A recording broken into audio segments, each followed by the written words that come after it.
In this video, I'm just going to show you some of the basic workflow and the way that I process my still life photography in Lightroom, and this is version 5. So I showed you in the last video on the down at the left here, I always bracket my exposures one stop apart, and so I've got my 3 photos here. And this one was the brightest, this is the darkest, and this is the supposed to be the right-on exposure, and it's really good, but it's a little dark, and I kind of like this one. My exposure is not that far off, and I think this one will work. I like it. So I go over to the right panel, and I'm in the develop mode of Lightroom.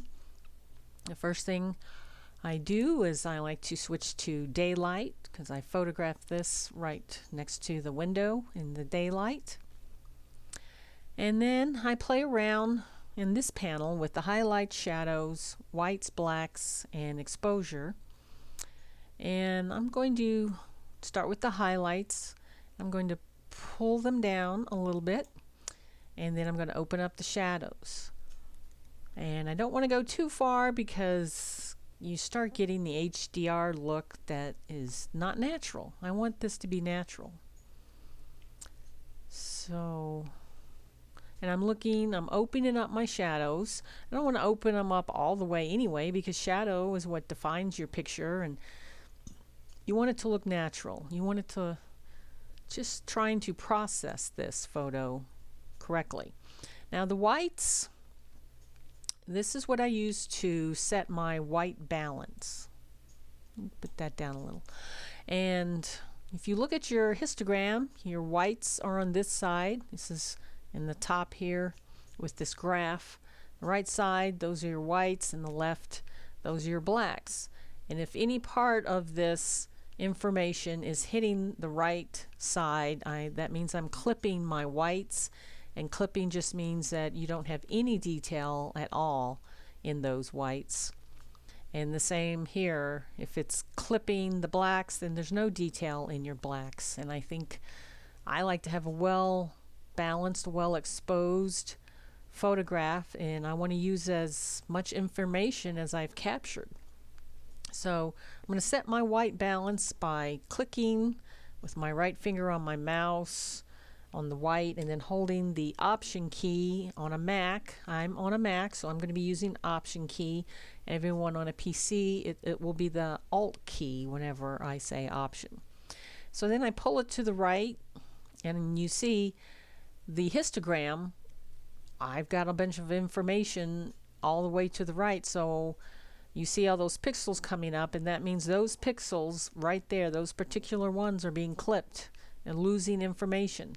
So I pull it back just until all the little dots are gone, and that sets my white point. My whites are as white as they can be without losing any information. Do the same thing for the black point. Right click and then Option, and this time you pull it to the left. And I don't want to block up all of my shadows. I just want to set the black point. It's okay to have some shadows completely blocked, because that's what happens. There's shadows. You're never going to get detail in those little areas in there. And then I look at it and I say, do I like it's kind of sets your contrast. Do I like how contrasty? I kind of look at it with my eye once I get it set where I want it. I'm going to go right about there.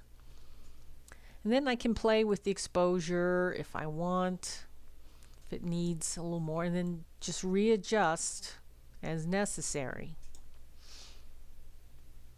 I think I like that. That seems like a good exposure.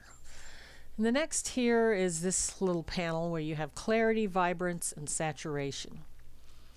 Now, I used to use clarity, but since I've bought Topaz Detail, I haven't been using it. And I'm not saying that you're not supposed to, it's just not something I've experimented with, and I'm kind of happy with the way things are, so I might leave that there. That's what happens when you use clarity. Or if you go to the left, you can soften up your picture, but if you go too far, it really looks nasty. Okay, so vibrance I love vibrance. I play with vibrance, and I'm going to go about 20. That really makes the purples luscious purples. And I don't like to do too much saturation. Depends on what I have. If it's a sunset photo, I might play with some saturation. But in my still life, you just saturation, if you do use it, I only would go like very little, 3 or 5, and I'm just going to leave it alone. I think it looks fine the way it is. Those greens in there are nice and bright and chartreuse. I like them the way they are. And I hardly ever use tone curve. So, I mean, I set my white and my black point, so I don't really see a need for any of that. So then we have the HSL, Hue, Saturation, Luminance panel. And in my landscape photos, I use luminance and saturation from time to time. I love it. You can make your grass greener or lighter or darker with luminance and with saturation. I like to use it to get my sky. If it's too washed out of a sky, I like to use saturation in the blue channel. But this looks fine, so I'm not going to be using that today. Detail is very important. If you zoom in pressing the Z key, you can look around and see if there's any noise. And there's a little noise, but it's quite acceptable. But my standard is always to go to 20. And that deals with the noise. And then I do my sharpening. If whatever I do on my luminance, my noise reduction, I will subtract that number from 100, and that's what I do on my sharpening. So I'm going to go 80. 80 and 20 equals 100, and so that's my sharpening. And then I do this masking. I don't want to sharpen the background. I shot this at f8 because I wanted the background to be a little soft. And so to prevent what you do to prevent certain areas from actually sharpening is you right click on your mouse, option, and pull it to the right, and everything that's black is not being sharpened. Just the white outlining all the detail is being sharpened, but not inside here where there's not as much detail. The flowers, all of that's being sharpened. The globe is sharpened, but not so much on the background and parts of the chair. Those don't need to be sharpened. And so that's all I do on that. Lens corrections. You can hit enable profile corrections, and it knows. You can go in here and you can see it knows I'm using a Canon and a 50mm, so that's all done. Color, I always check remove chromatic aberration. As a pet peeve of mine, that stuff likes to sneak in, especially in my architecture photography.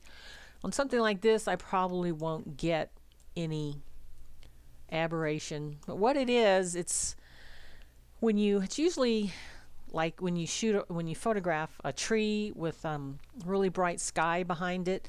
If you zoom in, you can see on the edges of the tree, the leaves and the tree trunk will often have a green line that outlines all of the leaves and the branches, or it could be a purple line.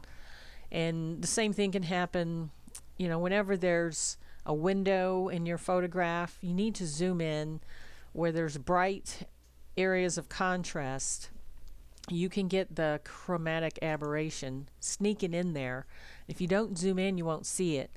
And then when you go to print, it's going to print, and it's very unprofessional. The other thing you can do with this tool, if you have that, is you click on the defringe little eyedropper, and you find your purple or green, and then you click on that, and it will make it all go away. It makes it neutral. So that's a little trick there, but I don't have any aberration that I can see here, but I click it anyway just in case, and it's a habit. It's a good habit to have. All right, next effects. I'm not going to do any vignetting at this point. Sometimes I don't do vignetting, sometimes I do. Camera calibration, it can be fun to play with. I just fiddle up here, Adobe Standard. Let's see what camera landscape does. So that warms it up a lot and brightens it. Looks like it might saturate it a little. That's kind of neat looking. Portrait, camera standard, and go back to Adobe Standard it was on. Let's see if I want. That's not as warm, but it does seem a bit brighter compared to what it was. That has a dullness to it that I don't like. Landscape, I like that. Let's compare that with the camera standard, which I liked. You just go back and forth and you compare the difference. So the landscape is a lot more saturated. I don't think I want that. A lot of warmth has been added. I'm going to go with the camera standard because it brightened it up, took out the dullness. It was originally on the Adobe Standard, and sometimes these are tough decisions. I like this. I'm going to go with this. It's a little kind of a cooler temperature than what it was. It probably, I don't know if it fiddled around, but anyway, I like this.